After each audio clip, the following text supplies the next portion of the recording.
Welcome student to my YouTube channel that is Tricky Chemistry. Today we will discuss about solubility. Solubility means when the maximum amount of solute dissolve in 100 gram of solvent at a particular temperature to make saturated solution, that is known as solubility of solids and liquid. यानी कि क्या होता है बच्चों, जब हम क्या करते हैं 100 ग्राम सॉल्वेंट लिया, हमने क्या लिया 100 ग्राम सॉल्वेंट लिया, ठीक है। ये क्या है अपने पास वाटर है, ठीक है। इसमें मैक्सिमम अमाउंट ऑफ सोल्यूट क्या कर रहा हूं मैं, डिसॉल्व कर रहा हूं। क्या कर रहा हूं, मैक्सिमम अमाउंट ऑफ सोल्यूट किस पे, एक फिक्स टेम्परेचर पे हम इसमें क्या करेंगे, ऐड करेंगे। तो इस प्रोसेस को हम क्या कहते हैं, डिसोल्यूशन और solubility of solids in liquid. Dissolution of ionic compound depends upon two factors. In this case, if we take water as a solvent, water is a polar solvent, and if we take NaCl, NaCl is an ionic compound. ये क्या है अपने पास बच्चों, एक ionic compound है, ठीक है। इसको मैंने क्या किया, इसमें डिसोल्व किया। जो ionic compound होते हैं उनका डिसोल्यूशन बेस्ड होता है किस पे बेस्ड होता है, इंटर आयोनिक अट्रैक्शंस पे बेस्ड होता है। इंटर आयोनिक अट्रैक्शन, अब इंटर आयोनिक अट्रैक्शन क्या होती है अपने पास, इंटर आयोनिक अट्रैक्शन होती है the attraction force present between constituent ions.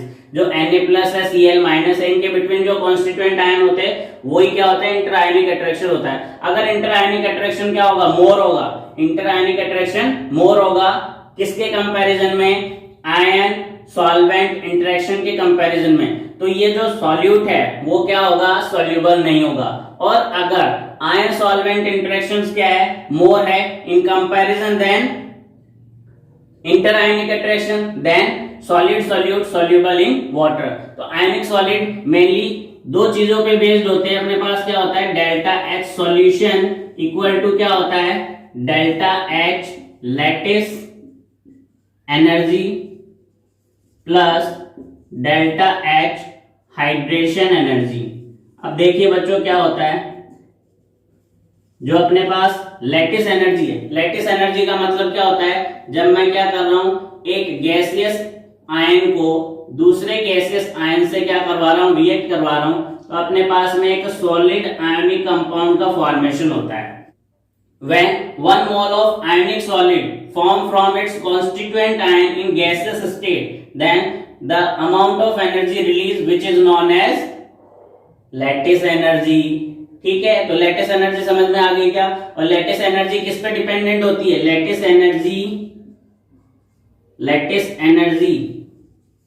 is directly proportional to charge and inversely proportional to radius. तो देखिए क्या होता है, जैसे जैसे चार्ज इंक्रीज होगा वैसे वैसे लैटिस एनर्जी इंक्रीज होगी, जैसे जैसे रेडियस इंक्रीज होगी लैटिस एनर्जी क्या होगी, डिक्रीज होगी।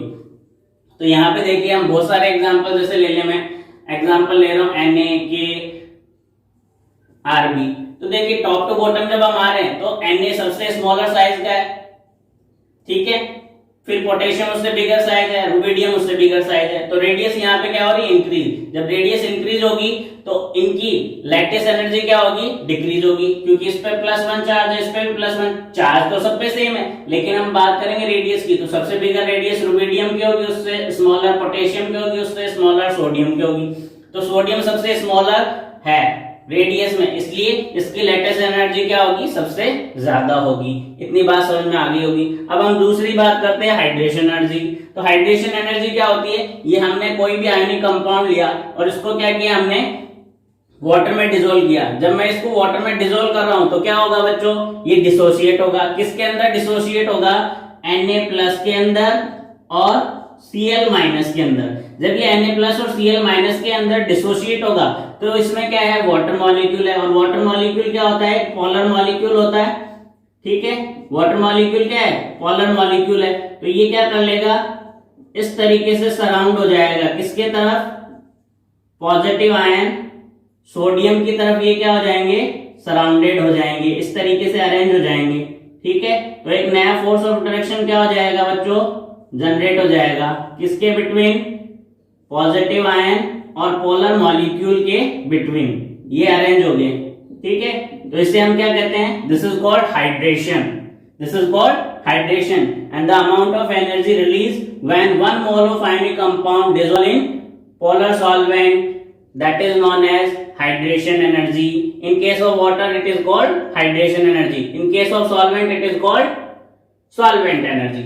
Similarly ये जो Cl नेगेटिव आयन है ये भी क्या हो जाएगा, इस तरीके से क्या हो जाएगा, हाइड्रोजन मॉलिक्यूल से क्या हो जाएगा, सराउंडेड हो जाएगा, क्योंकि इस पे क्या है, नेगेटिव चार्ज है और हाइड्रोजन पे क्या होता है बच्चों, पॉजिटिव चार्ज होता है। तो ये इस तरीके से क्या हो जाएगा, अरेंज हो जाएगा, ठीक है। बात समझ में आ रही है क्या? तो ये जो बना है अपने पास, इसको हम क्या कहेंगे, इसे हम कहेंगे हाइड्रेटेड सॉल्ट, इस पे नेगेटिव यहाँ पॉजिटिव। तो इस तरीके से ये आयंस क्या हो जाएंगे, अब इंडिपेंडेंट हो जाएंगे, किसके अंदर, वाटर मॉलिक्यूल के अंदर। जब ये इंडिपेंडेंट हो जाएंगे तो क्या करेंगे, इजीली मूव करेंगे, और इजीली मूव करेंगे तो क्या होगा, इनका डिसोल्यूशन हो जाएगा। तो आयनिक सॉलिड तो किस पे बेस्ड होते हैं, इंटर आयनिक अट्रैक्शन पे बेस्ड होते हैं। अगर इंटर आयनिक अट्रैक्शन स्ट्रांग होगी, ठीक है, तो सॉल्युबल नहीं होगा, और इंटर आयनिक अट्रैक्शन क्या होगी, वीक होगी, किसके कंपैरिजन में, आयन डायपोल के कंपैरिजन में, तो क्या होगा, वो सॉल्युबल होगा। और ये सारी चीजें मैंने आपको बता दी। अब बात करते हैं मॉलिक्यूलर सॉलिड की। तो जो मॉलिक्यूलर सॉलिड होते हैं उनमें आयंस तो प्रेजेंट नहीं होते। जैसे मैं बात कहूं किसकी, CH3OH, अल्कोहल क्या होता है, मॉलिक्यूलर सॉलिड होता है, किस पे, लो टेम्परेचर पे। अब ये मॉलिक्यूलर सॉलिड है तो इसमें आयंस तो प्रोड्यूस नहीं होंगे, जब आयंस नहीं होंगे तो वाटर में सॉल्युबल नहीं होगा। तो वाटर में सॉल्युबल होने का एक रीजन और होता है, जब भी मॉलिक्यूलर सॉलिड क्या होंगे, डिसॉल्व होंगे, तो क्या होगा, इंटरमॉलिक्यूलर हाइड्रोजन बॉन्डिंग ये फॉर्म कर लेंगे। और जो compound intermolecular hydrogen bonding form करता है वो क्या होता है, इजीली सॉल्युबल होता है, किसके अंदर, वाटर के अंदर। तो देखिए कैसे होता है, जैसे मैंने ये एग्जांपल लिया, ये है अपने पास CH3OH, ठीक है, और ये मैंने क्या लिया, वाटर मॉलिक्यूल। ये तो पोलर है और ये कैसा है, नॉन पोलर है। इस पे क्या चार्ज होता है, नेगेटिव, इस पे क्या चार्ज होता है, पॉजिटिव। ऐसे हाइड्रोजन पे पॉजिटिव और इस पे नेगेटिव, इस पे पॉजिटिव। तो देखिए जहां भी क्या आएगा, FON, फ्लोरीन ऑक्सीजन नाइट्रोजन, और एक हाइड्रोजन हो तो उसे हम क्या कहते हैं, हाइड्रोजन बॉन्डिंग कहते हैं। तो यहाँ पे ऑक्सीजन और हाइड्रोजन के बिटवीन क्या फॉर्म होगी, इंटरमॉलिक्यूलर हाइड्रोजन बॉन्डिंग फॉर्म होगी। इसलिए जो मॉलिक्यूलर सॉलिड होते हैं वो भी क्या होते हैं, सॉल्युबल होते हैं, किसके अंदर, पोलर सॉल्वेंट के अंदर। लेकिन उसका रीजन क्या होता है, intermolecular hydrogen bonding. Now next topic is factors affecting the solubility of solids in liquid. तो इसको अफेक्ट करने वाले क्या क्या फैक्टर होते हैं, कैसे ये अफेक्ट करते हैं, वो हम देखते हैं। तो देखिए पहला फैक्टर है nature of solute and solvent. देखिए इसको हम इससे रिप्रेजेंट कर सकते हैं, like dissolve like. Like dissolve like का मतलब क्या होता है बच्चों, कि जो पोलर सॉल्यूट है वो पोलर सॉल्वेंट में डिसॉल्व होगा, और जो नॉन पोलर सॉल्यूट है वो नॉन पोलर सॉल्वेंट में डिसॉल्व होगा। लाइक डिसॉल्व लाइक का मीनिंग ये होता है, यानी कि that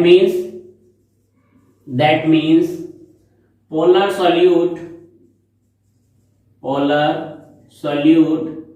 dissolve in polar solvent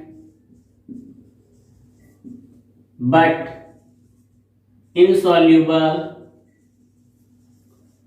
in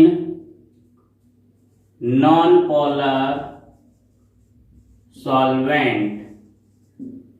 Similarly,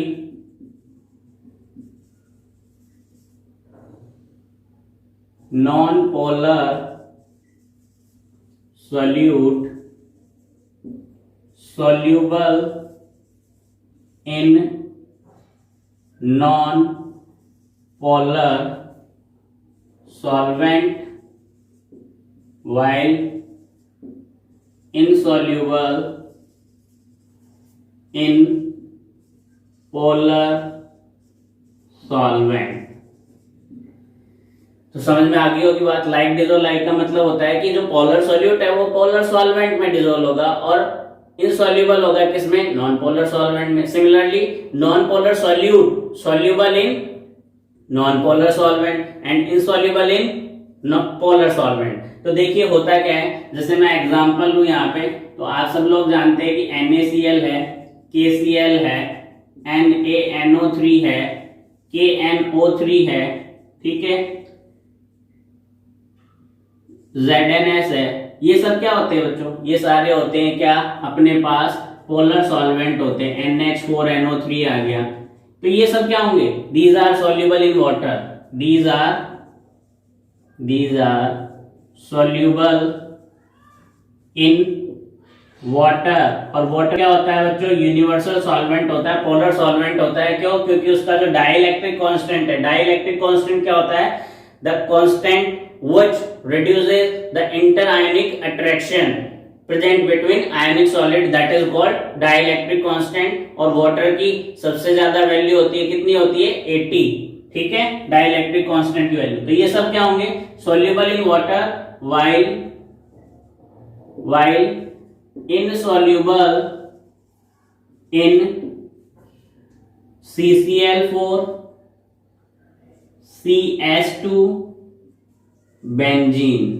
ये सब क्या होते हैं बच्चों, नॉन पोलर होते हैं। तो इन नॉन पोलर में ये क्या होंगे, सॉल्युबल नहीं होंगे। सिमिलरली अगर मैं बात करूं किसकी, मैं बात कर रहा हूं यहाँ पे नेफ्थलीन की, ठीक है, नेफ्थलीन हो गया, आयोडीन हो गया, या फिर अपने पास S8 हो गया। ये सब क्या होते हैं, these are soluble in CCl4, CH2, benzene, but insoluble in water। समझ में आ गई होगी बात। यहां पे एक और एग्जांपल लेना चाहूंगा मैं, C12H22O11। ये अपने पास क्या होता है बच्चों, ये होती है शुगर, ठीक है। शुगर नॉन पोलर है, लेकिन ये वाटर में सॉल्युबल होती है। It is soluble in water due to presence of intermolecular hydrogen bonding. ये क्यों सॉल्युबल होती है बच्चों, इंटरमॉलिक्यूलर हाइड्रोजन बॉन्डिंग जिसमें प्रेजेंट होगी, तो नॉन पोलर भी क्या हो जाते हैं, सॉल्युबल हो जाते हैं वाटर के अंदर। समझ में आ गई होगी बात। तो ये पहला फैक्टर था। सेकंड फैक्टर है अपने पास टेम्परेचर। अब देखिए टेम्परेचर का क्या इफेक्ट होता है। तो टेम्परेचर में 3 टाइप की रिएक्शन होती है अपने पास, एक होती है एक्सोथर्मिक, दूसरी होती है एंडोथर्मिक, और तीसरी होती है हीट न्यूट्रल। अब एक्सोथर्मिक का मतलब क्या होता है, जब हम किसी सॉलिड सॉल्यूट को क्या करते हैं, डिसॉल्व करते हैं, किसके अंदर, पोलर सॉल्वेंट के अंदर। आयनिक सॉलिड को हम डिसॉल्व कर रहे हैं किसके अंदर, पोलर सॉल्वेंट के अंदर। तो क्या होगा, डिसोल्यूशन होगा। अब डिसोल्यूशन में क्या होगा, इक्विलिब्रियम एस्टैब्लिश्ड होगा, किस किस के बिटवीन, अनडिसॉल्व सॉल्यूट के बिटवीन और डिसॉल्व सॉल्यूट के बिटवीन क्या होगा, इक्विलिब्रियम एस्टैब्लिश्ड होगा। कैसे, जैसे मैं यहां पे लिख रहा हूं अनडिसॉल्व सॉल्यूट प्लस सॉल्वेंट, और यहां पे क्या बन जाएगा अपने पास, सॉल्यूशन। ठीक है, बन गया। अब ये क्या है, ये सॉल्यूट है, ये सॉल्वेंट है, इनके बिटवीन इक्विलिब्रियम कब एस्टैब्लिश्ड होगा, जब इसका अमाउंट और इसका अमाउंट दोनों की कॉन्सेंट्रेशन क्या हो जाएगी, इक्वल हो जाएगी एट ए पर्टिकुलर टेम्परेचर, तब इनमें इक्विलिब्रियम एस्टैब्लिश्ड हो जाएगा। अब मान लो यहाँ पे जो डेल्टा एच है वो ग्रेटर देन 0, मतलब कैसी होगी, delta H is positive. Positive होगी तो रिएक्शन कैसी होगी बच्चों, एंडोथर्मिक होगी। रिएक्शन कैसी होगी, एंडोथर्मिक। अब एंडोथर्मिक रिएक्शन है तो आपने लॉ पढ़ा होगा, ली-चैटलियर प्रिंसिपल। वो क्या कहता है, according to this law when any change is made in concentration, temperature and pressure, then equilibrium shift in that direction where the neutralisation occurs. यानी कि अब देखिए यहाँ पे क्या हो रहा है, एंडोथर्मिक रिएक्शन है। एंडोथर्मिक का मतलब हीट क्या होगी बच्चों, एब्जॉर्ब होगी। हीट एब्जॉर्ब होगी तो टेम्परेचर इंक्रीज करने पे solubility of solids in liquid पे क्या इफेक्ट होगा, एंडोथर्मिक में और ज्यादा हीट एब्जॉर्ब होगी। हीट एब्जॉर्ब होगी तो डिसोल्यूशन क्या हो जाएगा, इंक्रीज हो जाएगा। बात समझ में आई क्या, तो क्या कहेंगे हम, with rise in temperature, solubility of solids into liquids increases। क्या होगा बच्चों, जब हम टेम्परेचर इंक्रीज करेंगे तो solubility of solids into liquid क्या होगी, इंक्रीज होगी। किस केस में, एंडोथर्मिक रिएक्शन में। समझ में आ रही है कि बात। यानी कि मैं एग्जांपल लूं यहाँ पे, जैसे कि फॉर एग्जांपल NaCl है, KCl है, NH4NO3 है, ठीक है। जितने भी ये आयनिक सॉलिड होते हैं इनके केस में क्या होती है बच्चों, सॉल्युबिलिटी इंक्रीज होती है। दूसरा मैं बात करूं यहाँ पे, मैं ले रहा हूं यहाँ पे सोल्यूट प्लस सॉल्वेंट, ठीक है, और वही इक्विलिब्रियम क्या हो रहा है, स्टेबलिश हो रहा है, हो गया इक्विलिब्रियम।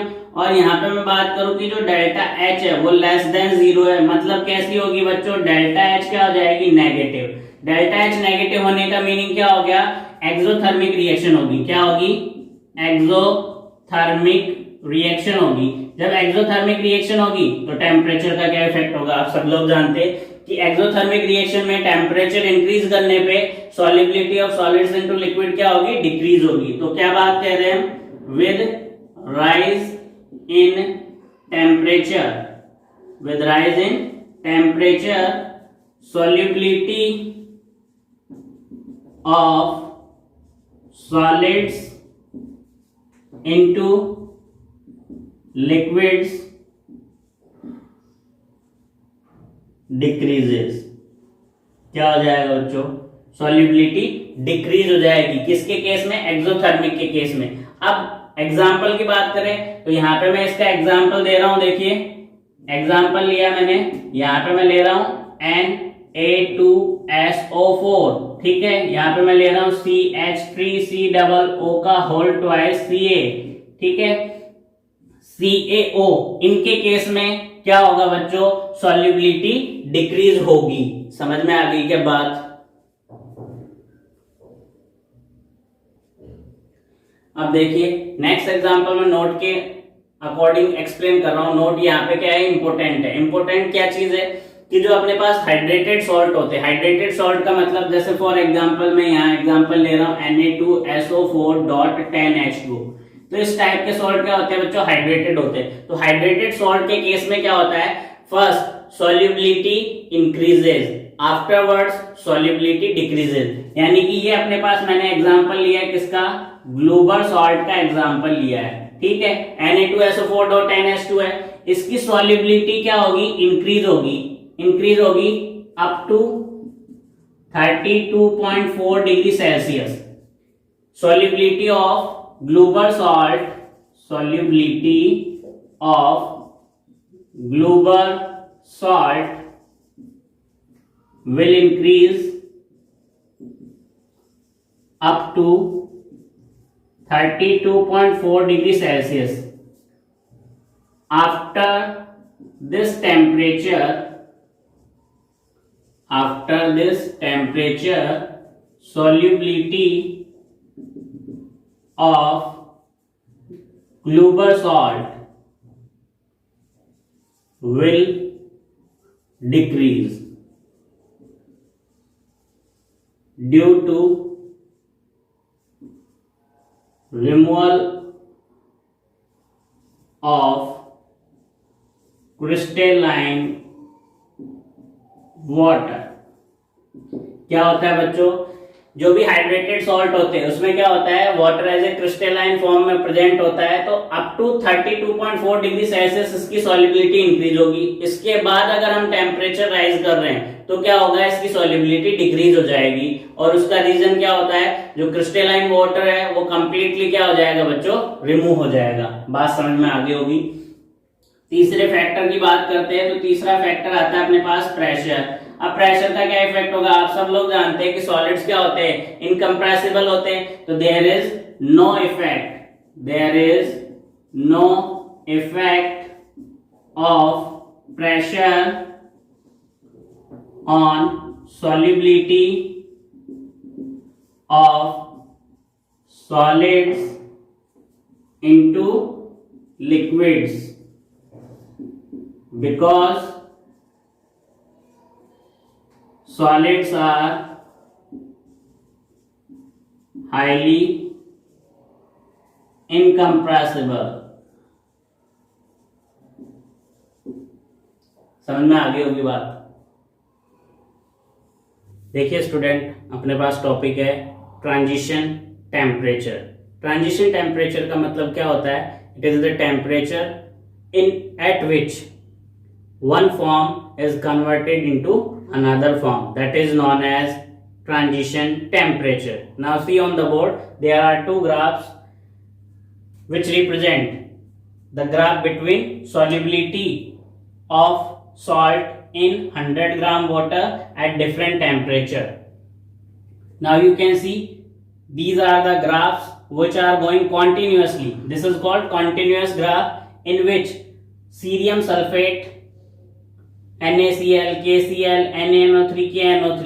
तो देखिए जैसे जैसे टेम्परेचर क्या हो रहा है, इंक्रीज हो रहा है, तो इनकी सॉल्युबिलिटी क्या होती है, इंक्रीज होती है। उसका रीजन क्या होता है कि ये क्या करते हैं, एंडोथर्मिक रिएक्शन शो करते हैं। जो सॉल्ट एंडोथर्मिक रिएक्शन शो करता है उसमें क्या होता है, एनर्जी एब्जॉर्ब होती है, और एनर्जी एब्जॉर्ब होगी तो क्या होगा, यहाँ पे इनकी सॉल्युबिलिटी इंक्रीज हो जाएगी। जबकि हम इस वाले केस में देखते हैं, यहाँ पे आपको जो सॉल्ट दिख रहे हैं वो किस में है, हाइड्रेटेड फॉर्म में है। तो हाइड्रेटेड फॉर्म में आपको ये जो दिखाई दे रहा है ग्राफ, देखिए आप ध्यान से, ये डिसकंटीन्यूअस ग्राफ है, यानी कि हर एक पर्टिकुलर टेम्परेचर पे एक डिफरेंट क्या होगी, फॉर्म होगी। जैसे CaCl2 6H2O है, CaCl2.4H2O है, CaCl2.2H2O है। जैसे जैसे टेम्परेचर बढ़ता जाएगा वैसे वैसे वाटर मॉलिक्यूल्स क्या होते जाएंगे, एलिमिनेट होते जाएंगे। ऐसे ही हम एग्जांपल देखते हैं Na2SO4.10H2O।